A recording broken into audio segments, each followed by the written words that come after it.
আজকে ছিল আমার এক বন্ধুর দিদির বিয়ে বাড়িতে গিয়ে সব বন্ধুরা একসঙ্গে মিলে কি কি করলাম, কি কি খেলাম, সবকিছু এই ব্লগে তোমাদের সঙ্গে শেয়ার করব। তো চলো গল্পটা প্রথম থেকেই শুরু করা যাক। আমি ড্রেস পরে রেডি হয়ে নিয়েছি একেবারে। আমি প্রায় অনেকদিন পরেই নিজের একটা ব্লগ শেয়ার করছি তোমাদের সঙ্গে, কারণ সামনেই আমার পরীক্ষা আসছে, সেই জন্য আমি কিছুদিন অফ ছিলাম। আর এইবারে পরীক্ষার মধ্যেই সবকটা বিয়ে বাড়ি পড়েছে আমার। আজকে আমার দুখানা বিয়ে বাড়ি ছিল। প্রথমে ভেবেছিলাম যে যাব না, কিন্তু যেহেতু সব বন্ধুরাই আসছে আর বন্ধুর দিদির বিয়ে বলে কথা, আর এমনিও বাড়ির পাশেই ছিল বিয়ে বাড়িটা, তাই রেডি হয়ে নিলাম। আর কথা বলতে বলতে আমার মেকআপটা প্রায় শেষই হয়ে এসছে।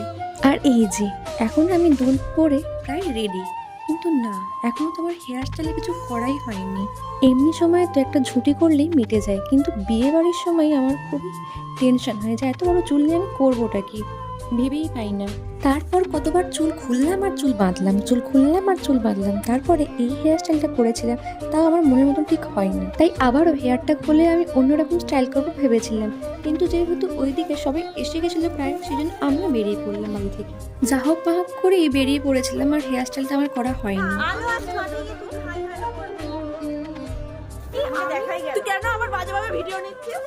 তারপর সব বন্ধুরা একসঙ্গে জমায়েত হয়ে চলে গেলাম বিয়ের মণ্ডপের দিকে। আমরা বন্ধুরা যখন সবাই একসঙ্গে মিলে মণ্ডপে ঢুকলাম, দেখলাম যে বিয়ের কনেও ঠিক তখনই ঢুকলো। আর আমরা সবাই পাশে দাঁড়িয়ে ওয়েট করছিলাম যে কখন ফাঁকা পাবো বিয়ের কনেকে, তাহলে গিয়ে গিফটটা দিয়ে দিতাম। আর ফটোগ্রাফাররা বিয়ের কনেকে এতক্ষণ ধরে ঘিরেছিল যে আমরা সময় পাচ্ছিলাম না যে কখন গিয়ে গিফটটা দেবো। যাই হোক, তারপর সময় করে গিয়ে গিফটটা দিয়ে আসার পরেই চলে গেলাম ফুচকা স্টলের দিকে। বিয়ের লগ্ন প্রায় অনেকটাই রাতের দিকে ছিল, তাই তখনও অত বেশি ভিড়ভাট্টা হয়নি। তারপর আমরা সব বন্ধুরা মিলে একসঙ্গে স্টার্টার আইটেমগুলো খাওয়া শুরু করেছিলাম। আর যারা যারা এই বিয়েবাড়িতে এসছে বন্ধুরা, তাদের সবারই কিন্তু আমার সাথেই পরীক্ষা, মানে পরশু দিন থেকে, কিন্তু তারা সবাই এসে। আর সব থেকে বড় কথা হলো যে কনের যে ভাই, তার নিজেরই পরীক্ষা, কি আর করা যাবে এমন সময় বিয়ে। আর এখন আমরা সবাই মিলে ওয়েট করছিলাম যে কনের সঙ্গে কখন ছবি তুলবো। আর সে এতই ব্যস্ত ছিল, স্বাভাবিক, সে কনে, সবাই তো তাকেই দেখতে এসছে না, তাই আমরা ওয়েট করেই যাচ্ছিলাম পাশে।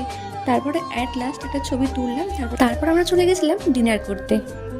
এনাদের ছাড়াই আমাদেরকে বসে পড়তে হয়েছিল, কারণ আমরা তাড়াতাড়ি বাড়ি যেতাম, আর ওদের বাড়ি ঠিক পাশেই, তাই ওরা একটুখানি পরেই খেত, তাই আমরা একাই বসে পড়েছিলাম। আর ওরা এসেছিল বলতে যে ভালোভাবে খাওয়া দাওয়া করার জন্য, কিন্তু ও আমাদের ভালোভাবে খাবি তোরা বলতে এসে নিজেই যে আমাদের থেকে ভালোভাবে খেয়ে চলে গেল, সেটা আলাদা ব্যাপার। আমাদের সকলের খাওয়া দাওয়া হয়ে যাওয়ার পরে আমরা অনেকক্ষণই প্রায় ছিলাম মণ্ডপে, কারণ বিয়ে তখনও শুরু হয়নি। বিয়ে শুরু হবে ঠিক তখনই আমরা চলে এলাম।